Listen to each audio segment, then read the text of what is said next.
Croeso nôl ato ni i'r cylch ceffyle, a mae'n hollol amlwg bod David Oliver yn y byd yma, achos mae'n newydd drilio'r 2 funud diwetha mynd. Helo, shwmai? O, helia. Helo. Llythrenol yn abod pawb. Lot o'n meddwl o, just gael digon o fi'n barod. Biff.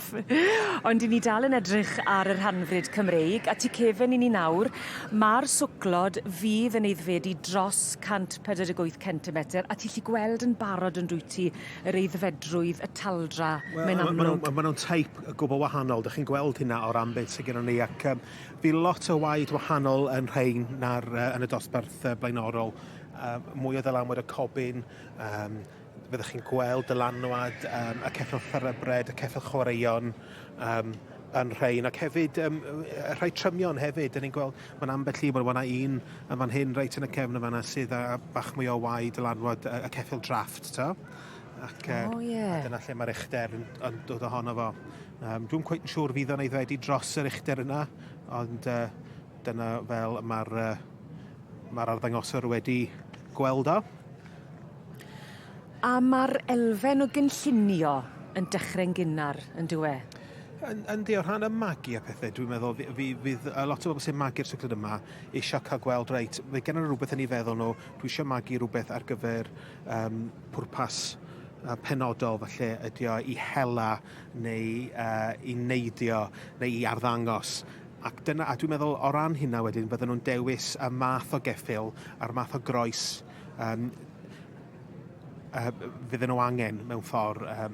Dwi'n gweld fan hyn, fi'n na lot o dylanwad y ceffyl thoroughbred, yr ceffylau neidio yn rhain. A dyna fe fydden nhw'n neud wedyn, fydden nhw'n ceffylau chwaraeon. Dwi'n meddwl fydden ni'n gweld ambell un o'r rhain cystadlu fori yn adran y ceffylau chwaraeon.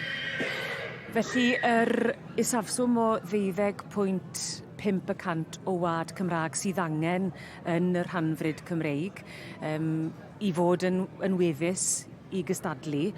Ond wyt ti'n gallu dod â faint o'r gwad Cymreig wyt ti moyn wedyn ni i gynllunio rhyw fath o olwg gwahanol? Fydd rhai o'r rhain yn y dosbarth yma yn 50% yr un, falle allan o gasau Cymreig neu march Cymreig a wedi croesi efo rhywbeth, neu falle fydden nhw'n 3/4 Cymreigydd bod y gasau yn 50% a bod nhw wedi rhoi cobyn ar hynny wedyn.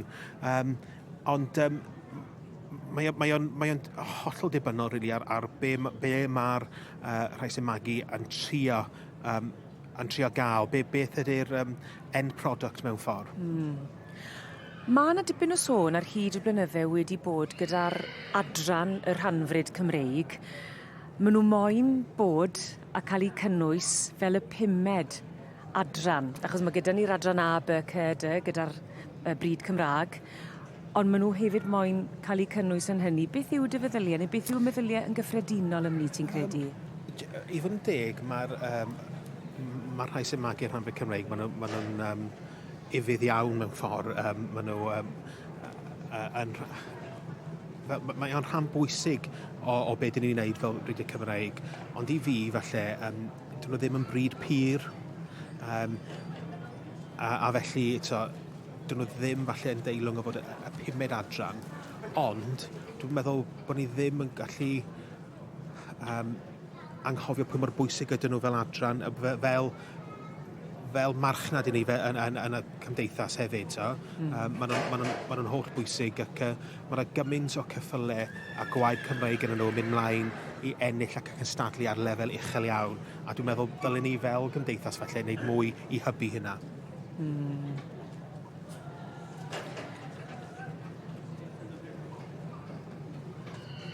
Felly am gyfnod, allet ti weid, oedd yr Rhan-frid Cymreig yn gallu bod bach o destun gwawd, pobl yn chwerthin ac yn edrych lawr arnyn nhw chydig bach, a mae hynny wedi newid? Dwi'n meddwl, wel, dim falle yn edrych lawr falle, ond falle bod nhw heb cael ei drin, falle falle bod nhw the poor relatives mewn ffordd, ond dwi'n meddwl bod pobl yn dechrau ddod i ddeall. Mae yna lot o rhai sydd yn ddangos yn y dosbarth yma wedi bod yn hybu a wedi bod yn ifydd ac yn hyrwyddo y Rhan-frid ers blynydde. Ac dyn ni'n gweld mwy a mwy o blwyddyn yn dod i gystadlu fan hyn ac yn y dosbarthiadau. Ac Dwi'n meddwl bod hi'n bwysig bod ni'n gwneud mwy felly i helpu nhw ac i hybu ac marchnata'r rhan-frid Cymreig ar draws y byd. Dyma beth yw'r olygfa ni'n mwynhau ar hyn o bryd, yma yn y cylch ceffylau. I ni dal dar rhan-frid Cymreig. Y dosbarth yma yw'r swclod fydd yn eiddfedu dros 148 cm. Ac i ni'n gweld Miss Sarah Williams fyny yn beirniadu. A mae'r het i ffwrdd, yr hos glymau yn barod. A dyma ni, y wobr gynta. A mynd i Penstrymli Macarena wrth damechnogaeth cathol yn gyrru ar ddangos gen Rebecca Lamb. And we have a result in class 171, gyda ni cynlyniad yn dosbarth 171. In first place yn gynta, 2030, Penstrymli Macarena, property of KJ Hall. In second, yn ail, 2045, Gwenos Maximus, property of Sophie Wilcock. In third, yn drydydd, 2029, Hatton Hall Countryman, property of Eirig Einon. In fourth, in bedwerydd, 2027, Ystwyth Tiger Rose. Well, Rebecca, another one off the conveyor belt. I've been very lucky, to be fair. I've had some lovely young stock to work with, so it's nice to stand on top here. Well, obviously, it looks fantastic. There's a lot of work gone into this. Yeah, I mean, I love the winter fair. I take great pride in the foals and the young stock, so it's always one I like to make an effort for. And Kath is here somewhere, I should imagine. She is here somewhere. I haven't seen her yet this morning. I left a bit earlier than she did, but yeah, she's here floating around. Oh, so. well, I hope the next round's on her anyway. Absolutely. Thank you very much. Thank you very much.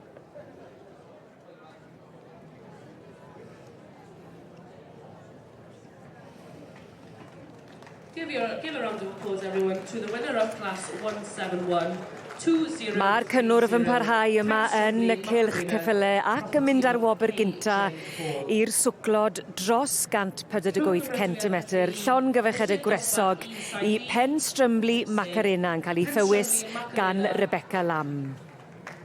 Yn eiddo i KJ Hall. Yn ail in second, 2045. In third and trydydd, 2029. In bedwerydd, in fourth, 2027. In fifth,